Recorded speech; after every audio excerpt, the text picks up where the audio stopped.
और प्रणाम ज्यादातर आप जो है प्रणाम गलत करते हो। कैसे प्रणाम आप लोग करते हो? ये भागवत का सूत्र है। जिसको आता है तो ठीक है, नहीं आता तो आज बता के जा रहा हूं। मुझे पक्का पता है कि 100% मैं हर कथा में बताता हूं, आप प्रणाम गलत करते हो। कैसे प्रणाम करते हो आप लोग किसी को भी?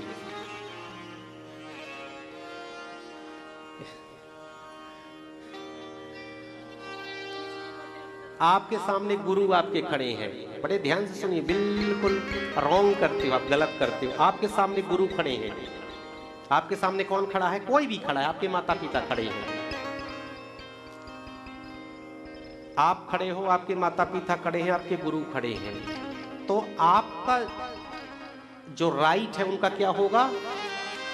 लेफ्ट होगा। मतलब आपका सीधा हाथ, उनका कौन सा हाथ होगा सामने? उल्टा हाथ। आपका सीधा पैर, उनका क्या होगा? उल्टा पैर। पहली बात तो जब आप उनको प्रणाम करते हो तो सीधा पैर उल्टे हाथ से छूते हो, उल्टा पैर सीधे हाथ से छूते हो आप। पहली बात तो 100% ये गलत है। जैसे कोई खड़ा है सामने, आप ऐसे पहली बात तो एक हाथ से आप प्रणाम करते हो, जो कि बिल्कुल वर्जनीय है शास्त्र में। दोनों हाथ से प्रणाम करना चाहिए। कि दो हाथ कैसे? राइट हैंड से सीधे हाथ से सीधा पैर और उल्टे हाथ से उल्टा पैर, ये प्रणाम करने की पद्धति है। सीख लीजिए आज। ए अभी तक 100% आप गलत प्रणाम करते हो। ए समझ गए? राइट से राइट, लेफ्ट से लेफ्ट। मानोगे ना? आज से ऐसे करोगे? प्रॉमिस करिए। ऐसे करना चाहिए और दोनों हाथ से प्रणाम करना चाहिए। एक हाथ से प्रणाम कभी भी नहीं करना चाहिए। नहीं, जो जब तक किए हो, जो पुण्य किए हो, जो थोड़ा बहुत पूजा पाठ किए हो, वो भी विनष्ट हो जाता है। प्रणाम करने वाला महत्वपूर्ण नहीं होता। जब प्रणाम करते हो तो आप झुकते हो तो कुछ लेकर के आते हो। बाल्टी जब कुएं में जाती है तो पानी लेके आती है, जल को लेकर के आती है। शिष्य जब झुकता है तो ज्ञान लेकर के आता है। गुरु जब एक आध्यात्मिक व्यक्ति के सामने झुकता है, अपने गुरु के सामने गुरुत्व लेकर के आता है। शिष्य झुकता है तो ज्ञान लेकर के आता है। संतों के सामने झुकते हो तो भक्ति और उसका तप लेकर के आ पाते हो। एक विद्यार्थी झुकता है अपने गुरु के समक्ष तो पुस्तकीय ज्ञान, सांसारिक ज्ञान, ये सब उसे प्राप्त हो जाते हैं। झुकना महत्वपूर्ण नहीं है, महत्वपूर्ण वो ज्ञान है जो झुकने से मिल रहा है। इसलिए कोशिश करिए कि झुकिए तो पूर्ण समर्पण से झुकिए, अधूरे मन से मत झुकिए। एक रहस्य बता रहा हूं, किसी से कुछ प्राप्त करना है भैया, किसी से कुछ प्राप्त करना है तो पूरा झुक जाओ, पूरा समर्पण कर दो। वो मजबूर हो जाएगा, रोम रोम से आशीर्वाद निकलेगा। झुकने वाला देखता है कि कितना झुक रहा है, कितना हद तक, कितनी लिमिटेशन में झुक रहा है।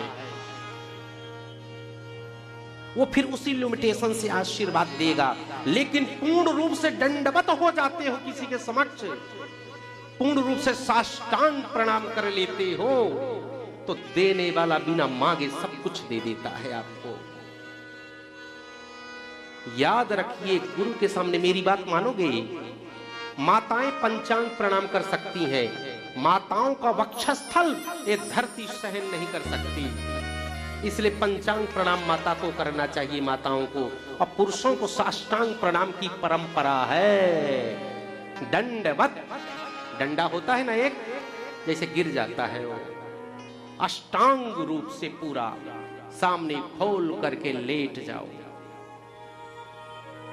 ये प्रणाम की परंपरा है। आप अधूरा करते हो, या तो ज्ञान नहीं है या ज्ञान भी है तो झुकना नहीं चाहते हो, अहंकार आ जाता है।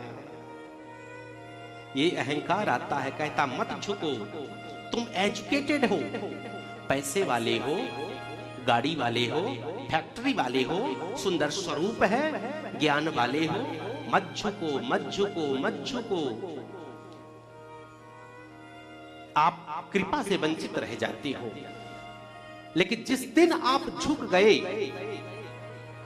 सब कुछ आपको प्राप्त हो जाता है। इसलिए जब भी मौका लगे तो इस रूप में आपको प्रणाम करना है। कैसे करोगे प्रणाम? आज से ही किसी को याद रखना, भूलना मत, ऐसे प्रणाम करोगे। जितने भी सिद्ध साधकों को देखोगे, जितने भी गुरुकुल परंपरा से विद्यार्थी पढ़ा होगा, वो प्रणाम साष्टांग प्रणाम करेगा और विधिवत प्रणाम करेगा और तरीके से प्रणाम करेगा। ऐसे प्रणाम नहीं करेगा। आजकल कैसे प्रणाम होता है? 10 ब्राह्मण आए आपके घर में और माता पिता ने कहा बेटा प्रणाम कर लो, आचार्य जी है प्रणाम करो। अब जाकर के बेटा गया, घुटने से छुआ, पहले जो फर्स्ट ब्राह्मण है घुटने से छुआ, फिर पेट में छुआ, फिर यहां छुआ, फिर थप्पड़ मारते हुए माथे में हाथ ले गया। ये प्रणाम, ये अपमान है, ये प्रणाम नहीं है, ये नहीं है प्रणाम। जब जो चीज आपसे आती नहीं आप पूछ लो, लेकिन जो भी कर रहे हो पूरे तरीके से उसे करो, अधूरा मत करिए। आप अगर आपको नहीं करना है, ये जैसे माता जी बता रहे थे ना, ये तो नमस्कार है।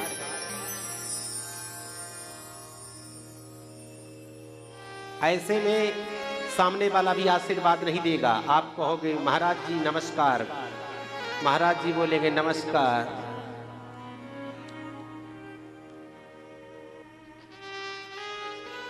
आपको उस बाल्टी की तरह बनना पड़ेगा। अगर आपको भरना है, पात्रता है, अगर पात्र बड़ा है, प्यास है, तो बाल्टी जब कुएं में जाएगी तो बाल्टी न चाहते हुए भी बाल्टी को झुकाना पड़ेगा। जब बाल्टी झुकेगी उसमें पर्याप्त जल, पर्याप्त मात्रा में जल प्राप्त होगा, तब आपकी प्यास जो है बुझ सकती है। अहंकार से वो सब चीजें नहीं होती है।